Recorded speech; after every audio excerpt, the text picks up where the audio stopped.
পরিবর্তন করে লা ইলাহা ইল্লাল্লাহ মুহাম্মাদুর রাসূলুল্লাহ কালেমা প্রচার করেছে।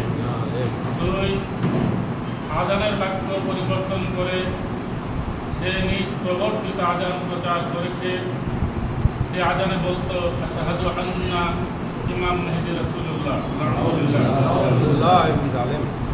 তিন, মহাগ্রন্থ আল কোরআনকে সে বলতো ভোজপাতা, নাউযুবিল্লাহ মিন যালিক, এবং মহাগ্রন্থ আল কোরআনকে সে অবমাননা করেছে।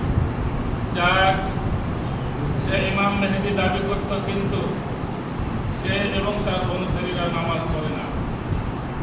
পাঁচ, তার দরবারে বিকৃত করে দরুদ পড়া হয়। প্রিয় সাংবাদিকবৃন্দ, আমরা তখন আন্দোলনে নেমেছিলাম এবং তীব্র আন্দোলনের মুখে সে এলাকা ছাড়তে বাধ্য হয়।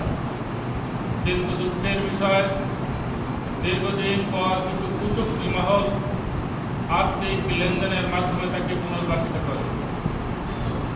প্রিয় সাংবাদিকবৃন্দ, ব্যাপারটা আরো ঘনীভূত হয় তার মৃত্যুর পর। বিগত 23শে আগস্ট সে ইন্তেকাল করে। তার মৃত্যুর পূর্বেই সে কাবার আদলে 12 ফুট উঁচু বেদি তৈরি করে। মৃত্যুর পর তাকে সেই বেদির উপরে অর্থাৎ 12 ফিটের উপরে কবর দেওয়া হয়েছে এবং পবিত্র কাবার রং করা হয়েছে। এবং আমাদের ধারণা তাকে দক্ষিণে মাথা এবং উত্তর দিকে পা দিয়ে দাফন করা হয়েছে, যা শরীয়ত বিরোধী। এই সমস্ত ব্যাপারে ধর্মপ্রাণ মুসলমানগণ বিক্ষুব্ধ হয়ে ওঠে। উত্তেজনা প্রশমনের জন্য প্রশাসন আমাদের সাথে আলোচনায় বসে। আলোচনায় প্রথমে তারা 1 সপ্তাহ সময় নেয়, পরবর্তীতে আরও 1 সপ্তাহ সময় নেয়। তার আপডেট আগামী বৃহস্পতিবার। কিন্তু দুঃখের বিষয়ে আমরা জানতে পেরেছি যে এ ব্যাপারে কোনো অগ্রগতি হয় নাই। শুধু তারা ওই বেদি রংকেই শুধু পরিবর্তন করেছে। তারা তাদের সিদ্ধান্ত অনড় রয়েছে। আমরা 2 দিন আগে জেলা প্রশাসক মহোদয় বরাবর একটি স্মারকলিপি দিয়েছি, কিন্তু কোনো উত্তর পাইনি। প্রিয় সাংবাদিকবৃন্দ, আমরা গভীর উদ্বেগের সাথে আরও জানাচ্ছি যে তথাকথিত ভণ্ড নুরালের বড় ছেলে নূর দাস খ্রিস্ট ধর্মের প্রচার করত সরল ধর্মপ্রাণ মুসলমান নারী পুরুষদের ধর্মান্তরিত করছে, যা জাতীয় দৈনিক সহ বিভিন্ন মিডিয়ায় প্রচারিত হয়েছে। এবং ফরিদপুর, রাজবাড়ী ও গোয়ালন্দে এর প্রশাসন বিষয়টি অবগত আছেন।